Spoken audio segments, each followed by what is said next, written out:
இயேசு கிறிஸ்துவின் நாமத்தில் அன்பின் வாழ்த்துக்கள். இந்த நாளில் ஆண்டவர் உங்களுக்கு தருகிற வார்த்தை 1 பேதுரு அதிகாரம் 5 வசனம் 7. அவர் உங்களை விசாரிக்கிறவரானபடியால் உங்கள் கவலைகளை எல்லாம் அவர் மேல் வைத்து விடுங்கள். பிரியமானவர்களே, இந்த காலை வேளையில் உங்களோடு கூட ஆண்டவர் இந்த வசனத்தின் மூலமாக பேச போகிறார். ஏதோ ஒரு காரியத்துக்காக கவலைப்பட்டு கொண்டு இருக்கிறீங்க. கர்த்தர் சொல்லுகிறார், நான் உன்னை விசாரிக்கிற ஆண்டவர். யாரும் என்னை விசாரிக்கலை, அன்பு காட்டலையே அப்படின்னு சொல்லி உங்களையே நீங்கள் தனிமைப்படுத்தி கொண்டு வேதனையோடு காணப்படுகிறீங்க. உங்கள் கவலையெல்லாம் அவர் மேலே வைத்து விடுங்க, அவர் பார்த்து கொள்ளுவார். சில தேவைகளுக்காக நீங்கள் கலங்கி கொண்டு இருக்கிறீங்க. நிச்சயமாக உங்கள் தேவைகளை கர்த்தர் சந்திப்பார். விசுவாசத்திற்கு நல்ல ஒரு எடுத்துக்காட்டு தான் ஜார்ஜ் முல்லர் என்ற தேவ மனிதர். ரொம்ப ஆண்டவர் மேலே ஃபைத்தான ஒரு தெய்வ மனிதர். அவர் அநேக அநாதை ஆசிரமங்களை நடத்தி கொண்டிருந்தாராம். ஒரு தடவை அவர் இங்கிலாந்தில் நடத்தி கொண்டிருந்த அநாதை ஆசிரமத்தில் நெக்ஸ்ட் டே மார்னிங் சாப்பிடுவதற்கு பிள்ளைங்களுக்கு கொடுக்க ஒன்றுமே இல்லையாம். ஆனாலும் ஆண்டவரை நோக்கி பார்த்தாராம், விசுவாசத்தோடு காத்திருந்தாராம். எல்லா பிள்ளைகளையும் டேபிளில் அரேஞ்ச் பண்ணி உட்கார வச்சு காலியான பிளேட், காலியான கப்பு மட்டும்தான் இருக்கான். எல்லா பிள்ளைகளையும் கண்ணை மூடி ப்ரே பண்ண சொன்னாராம்.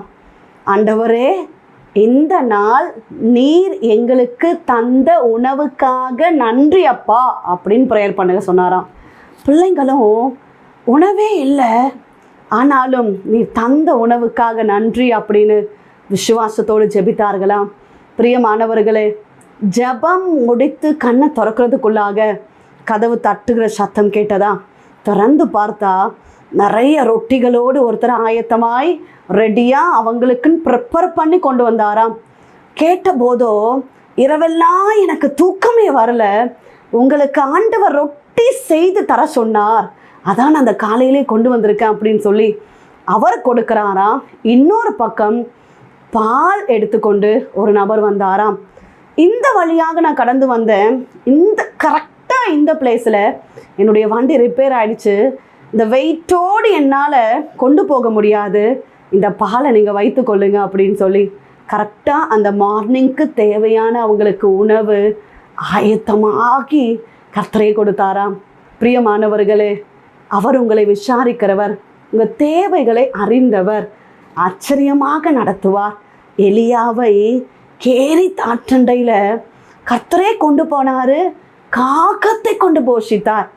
சாரிபாத் ஒரு விதவையின் வீட்டுக்கு கடந்து போனாங்க, அந்த இடத்திலும் கர்த்தர் ஆச்சரியமாக நடத்தினார்.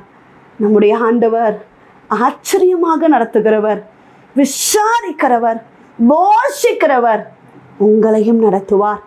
கவலைப்படாதிருங்க, உங்கள் கவலையெல்லாம் கர்த்தரிடத்தில் தெரியப்படுத்துங்க, அவர் நடத்துவார். உங்கள் வாழ்க்கையில் சந்தோஷமும் மகிழ்ச்சியும் உண்டாகும். ஜெபிப்போம். எங்களை நேசிக்கிறீங்க நல்ல தகப்பனே, இந்த காலை வேலைக்காக நன்றி செலுத்துகிறோம். கர்த்தர் தந்த நல்ல வார்த்தைக்காக நன்றி அப்பா. நீர் எங்களை விசாரிக்கிற ஆண்டவர், கவலையெல்லாம் வைத்து விடுங்கள் என்று சொல்லியிருக்கிறீரே. தேவ பிள்ளைகள் எந்த காரியத்துக்காக தேவனோடு கூட போராடி ஜெபித்து கொண்டு இருக்கிறார்களோ, இந்த காரியத்தில் கர்த்தர் அற்புதத்தை செய்வீராக. கவலையெல்லாம் மாற்றுங்க, தேவைகள் எல்லாம் சந்திங்க, அற்புதமாய் கர்த்தர் நடத்தும்படியாக ஜெபிக்கிறோம். நாள் முழுவதும் உங்கள் கரம் தாங்கி நடத்தட்டும். இயேசு கிறிஸ்துவின் நாமத்தில் ஜெபிக்கிறோம் எங்கள் ஜீவனுள்ள நல்ல தகப்பனே, ஆமென். பிரியமானவர்களே, கர்த்தர் உங்களோடு பேசியிருக்கிறார். உங்கள் கவலையெல்லாம் கர்த்தர் மேலே வைத்து விடுங்க, கர்த்தர் பார்த்து கொள்ளுவார், உங்கள் தேவைகளை எல்லாம் சந்திப்பார். உங்களுக்காக, உங்களுடைய ஜெப விண்ணப்பங்களுக்காக நாங்கள் ஜெபிக்கிறோம். நீங்களும் எங்களுக்காக, எங்களுடைய ஊழியங்களுக்காக ஜெபித்து கொள்ளுங்கள். டிவோஷன் மூலமாய் உங்களோட ஆண்டவர் பேசுகிறது எங்களை பகிர்ந்து கொள்ளுங்கள். இந்த வார்த்தை அநேகருக்கு பிரயோஜனமாக இருக்குமே என்றால் அநேகருக்கு ஷேர் பண்ணுங்கள். God bless you.